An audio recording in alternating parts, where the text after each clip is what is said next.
नमस्ते दोस्तों, कैसे हैं आप। मैं Sujit Kumar incredible IAS academy में आपका हार्दिक स्वागत करता हूं। आज का वीडियो जो है ये 66 के क्रेश कोर्स मेंस के लिए चल रही है।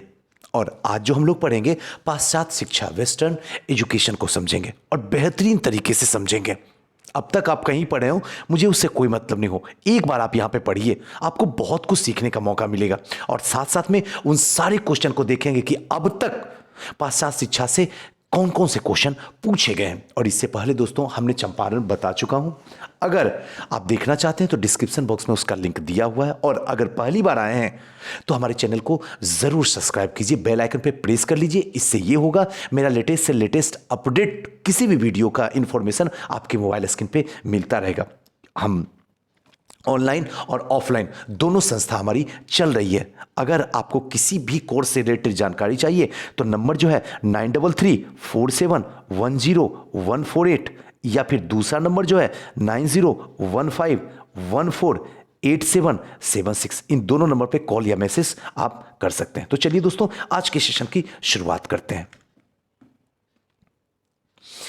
पहला क्वेश्चन है, बिहार में सन 1857 से, ध्यान रखिए 1857 से 1947 तक पाश्चात्य शिक्षा के विकास की विवेचना कीजिए। और यह क्वेश्चन 63वां बीपीएससी मेंस में 2019 में पूछा गया क्वेश्चन है। क्वेश्चन आसानी से समझ में आ गया होगा। सुजीत सर ये टाइमिंग पूछा 1857 की क्रांति हुई है, वहां से लेके 1947 तक के बीच में जो पाश्चात्य शिक्षा का किस तरीके से विकास हुआ है शिक्षा का, उसके बारे में जानना है। दूसरा क्वेश्चन जो है, बिहार में 1813 से 1947 तक पाश्चात्य शिक्षा की विवेचना कीजिए। दूसरा जो है 1813 से शुरू करना है और 1947 तक जाना। पहला 57 से, दूसरा 1813 से। 60 और 62वीं 2018 में पूछा गया क्वेश्चन। अगर ऐसा क्वेश्चन पूछा जाए तो मजा आ जाए, एकदम हलवा वाला क्वेश्चन ही सब है। नेक्स्ट क्वेश्चन जो है, अपने अध्ययन काल में बिहार में तकनीकी शिक्षा के विकास का जो है वर्णन करना है। यानी कि यहां पे टेक्नोलॉजी का जो एजुकेशन है उसी के बारे में यहां पे वर्णन करना। 47वां बीपीएससी 2007 में ये क्वेश्चन पूछा गया। बस आप प्रेशर मत दीजिए माइंड को कि ये क्या है, नहीं है, बस ये जान जाइए अच्छा इस टाइप से क्वेश्चन पूछा था। और जब इसका पूरा व्याख्या करेंगे तब आपको पता चलेगा अच्छा इस क्वेश्चन का आंसर देखो अभी इस समय सुजीत सर बता रहे हैं। चौथा क्वेश्चन देखते हैं, ब्रिटिश शासनकाल में बिहार में पश्चिमी शिक्षा के विकास की आलोचनात्मक विवरण देना है। यानी कि आलोचना के साथ में इसकी चर्चा करना है। किसकी? पाश्चात्य शिक्षा की। ये 44th बीपीएससी 2002 में पूछा गया क्वेश्चन है। नेक्स्ट क्वेश्चन है, तांत्रिकी शिक्षा के विशेष संदर्भ में बिहार में 1900 से लेकर 1947 तक, ध्यान रखिएगा पूरे 47 साल के दौरान पाश्चात्य शिक्षा के प्रसार का विवरण देना। और ये 42वां बीपीएससी 1999 में पूछा गया क्वेश्चन है। और नेक्स्ट क्वेश्चन जो है और अंतिम क्वेश्चन है, बिहार की अर्थव्यवस्था में पश्चिमी तकनीकी शिक्षा के योगदान की आलोचनात्मक विवेचना करना है। और ये 39वां 1993 में पूछा गया क्वेश्चन। अब तक जो है 1993 से लेके 2020 तक के जो भी क्वेश्चन पूछे गए हैं वेस्टर्न एजुकेशन से, उन सारे क्वेश्चन को दे दिए। अब जो है चर्चा करते हैं और बेहतरीन तरीके से इसको समझने का प्रयास करते हैं। बिहार में पाश्चात्य शिक्षा, सबसे पहले वैसे ही बस एक बार जो है फॉर्मेटिंग आपके पास में रहे तो फिर मजा आ जाएगा आपको सीखने में, समझने में और लिखने में। सबसे पहले भूमिका को देखेंगे, एकदम ध्यान रखना। दूसरा, इसकी विशेषता क्या है। तीसरा, इसकी आलोचना। और ये सुजीत सर ये तो 2 बार आलोचना पूछा, वही तो आलोचना आप बताने वाले हैं, एकदम बिल्कुल वही बताने वाले हैं। और उतना ही पढ़ाएंगे जिसमें आयोग घूम के भी सारे क्वेश्चन इसी के इर्द गिर्द घूमेगा। और लास्ट में जो है फाइनल निष्कर्ष करके बाहर निकल जाएंगे। अगर प्राचीन काल से देखें तो बिहार शिक्षा में अपना एक अलग पहचान बनाए हुए, क्योंकि बीपीएससी है तो बिहार से जोड़ के ही पढ़ना है। नालंदा हो, उदंतपुरी हो, विक्रमशिला हो, ये प्रमुख केंद्र है। लेकिन थोड़ा थोड़ा डिटेल में जाएंगे। अब सुजीत सर नालंदा तो आप समझ ही रहे हैं। उदंतपुरी ये बिहार शरीफ में है, नालंदा से करीब 30-40 किलोमीटर की दूरी पर है। अब देखिए नालंदा में क्या होता था कि कोई भी स्टूडेंट अगर जाता था तो वहां का जो सिक्योरिटी गार्ड होता था, पहले उससे जो है वार्तालाप करना होता था। अगर आप उससे जीत जाते थे तब आपको अंदर में जाके इसका इम्तिहान देना पड़ता था। सोचिए उस टाइम का क्या जमाना रहा होगा। और अगर सिक्योरिटी से जो हार जाते थे, यानी उससे नहीं सीख कुछ बता पाते थे, तो ऐसे कंडीशन में बगल में ही उदंतपुरी था बिहार शरीफ में, वहां जाके ये लोग एडमिशन ले लेते थे। और विक्रमशिला तो आप जानते ही भागलपुर में है।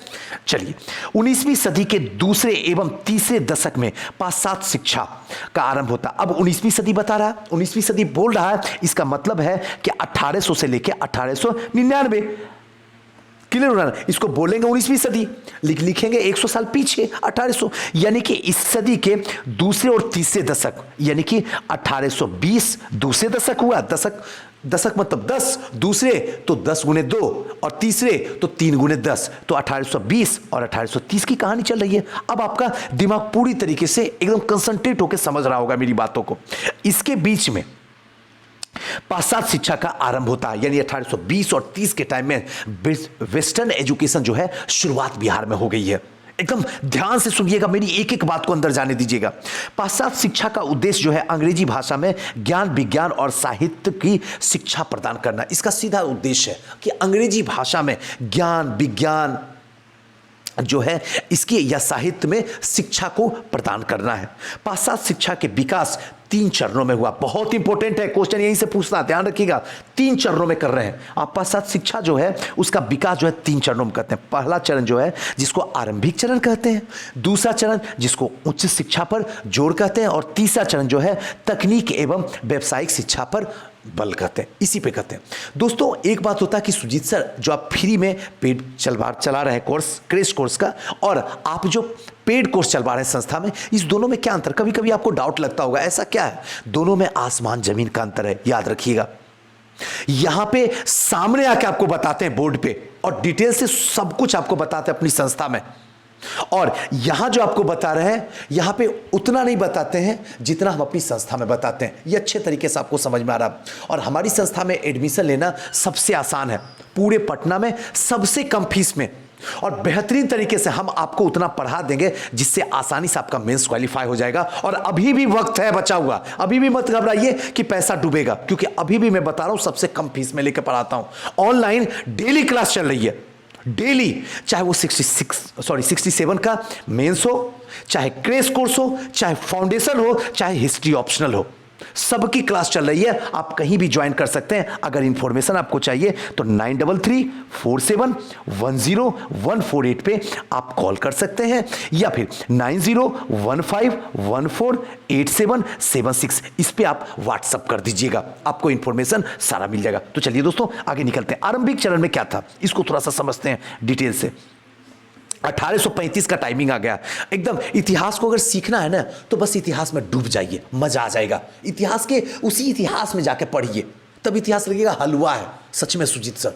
जैसे 1835 है तो आप भूल जाइए कि 2021 में आप जिंदगी जी रहे हैं, आप याद कीजिए 1835 में अंग्रेजी शिक्षा के लिए बेंटिक ने मैकाले के माध्यम से इसको लागू किया था। मतलब क्या है, बेंटिक ने ही कि उस टाइम में जो है बेंटिक जो थे गवर्नर जनरल थे, और उन्हीं के टाइम में मैकाले जो थे, ठीक है, इनके सचिव थे, इन्होंने ही अंग्रेजी भाषा का सबसे पहले उपयोग किया। और जो है उच्च शिक्षा माध्यम है उन सब के सब अंग्रेजी। आज भी आप देख लीजिए, चाहे इंजीनियरिंग कीजिए, डॉक्टरी कीजिए, सीए कीजिए, सब आपको इंग्लिश में करना होता है। हिंदी में कहीं व्यवस्था नहीं है। चाहे आपकी मातृभाषा हिंदी हो, पंजाबी हो, मद्रासी हो, गुजराती हो, आपको करना होगा इंग्लिश में ही, है ना? सही समझ में आ रही है? इसके परिणाम स्वरूप पूर्णिया, भागलपुर, आरा, छपरा, मुजफ्फरपुर में जिला स्कूल की स्थापना हो गई। इसी के परिणाम स्वरूप अब जो है जिला स्कूल जो है सब जगह जिला में स्कूल स्थापना शुरू हो गई। 1859 में संथाल परगना के पाकुड़ में उच्च विद्यालय की स्थापना हो गई। 1859 आते आते जो है संथाल में, और उस समय संथाल जो है बिहार में ही था। अब आते हैं द्वितीय चरण में क्या हुआ, जरा द्वितीय चरण को देख लेते हैं। 1854 का टाइमिंग आ गया द्वितीय चरण। अब आ जाता है बेंटिक का तो समय गया जब मैकाले ने इंग्लिश ले आया। अब आता है डलहौजी का टाइम। जैसे डलहौजी का टाइम आता है, वुड डिस्पेच को लागू कर देता है। व्यवसायिक और तकनीकी शिक्षा के मतलब, वुड डिस्पेच का मतलब यह हुआ है कि प्राथमिक स्कूल से लेके यूनिवर्सिटी तक में कहां पे क्या खामियां हैं, सारी खामियां को दूर करना है। और ये डलहौजी के टाइम में, थोड़ा सा डिटेल से लिखिएगा भी, एकदम ध्यान से सुनिएगा। अब परंतु बिहार में ये उपेक्षाकृत देर में पहुंचा और सीमित रहा। एक तो पहले देर में बिहार में पहुंचा भी वुड डिस्पैच और सीमित क्षेत्र में रह गया, जिसके कारण उतना विकास नहीं हो पाया जितना विकास और सारे क्षेत्रों में हो सका। आइए नेक्स्ट देखते हैं। 1863 में पटना कॉलेज की स्थापना हो जाती है।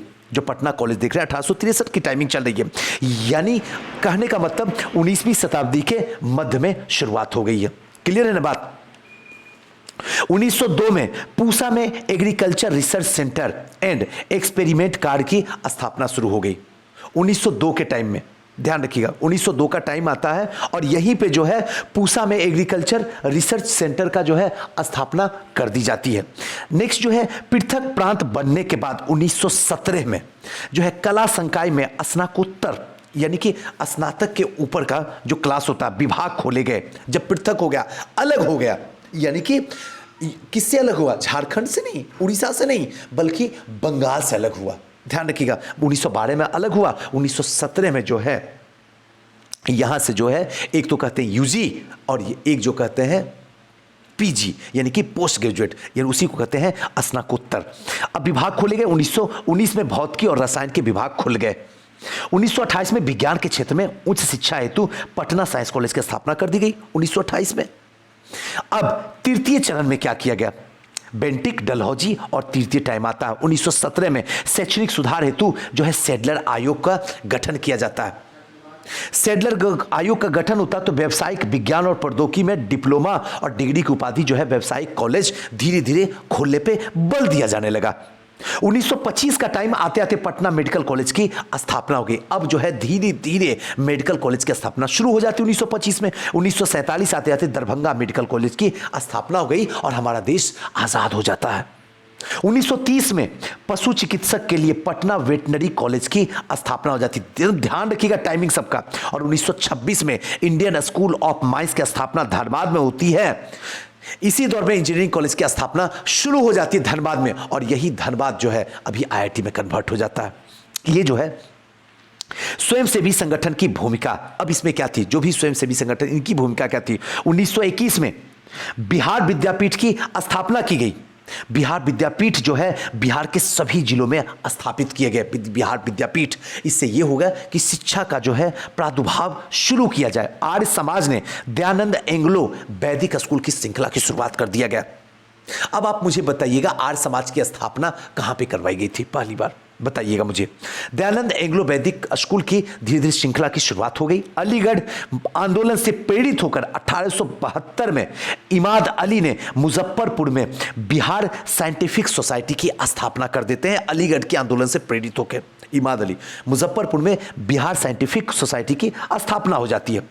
अब थोड़ी सी आलोचना हो जाए, क्योंकि आलोचनात्मक तो चर्चा हुआ ही है, तो ये तो आप भूल ही नहीं सकते। वैसे ही जैसे चंपारण में गांधी जी की आलोचना हमने कर दिया था कि अगर जबरन वसूली की जा रही है तो आपने 25% क्यों रिटर्निंग मांगा अंग्रेज से?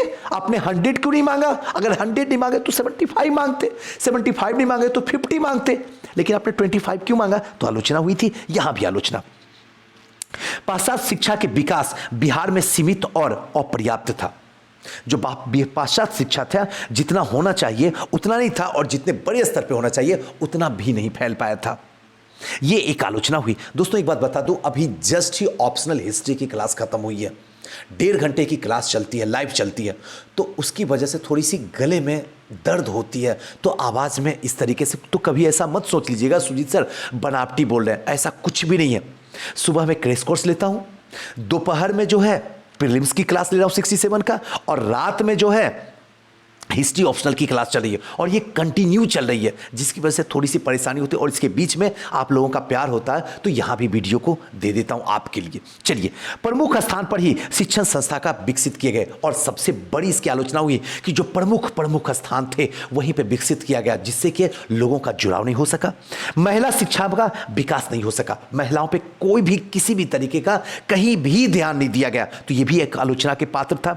तकनीकी शिक्षा में कोई बढ़ोतरी नहीं की गई। टेक्निकल जो एजुकेशन है उसमें किसी भी तरीके की कोई बढ़ोतरी नहीं की गई और आजादी के बाद कुछ विकास हुआ, मगर आज भी बिहार में साक्षरता देश के सबसे निचले पायदान पे खड़ा है, सबसे निचले पायदान पे खड़ा है।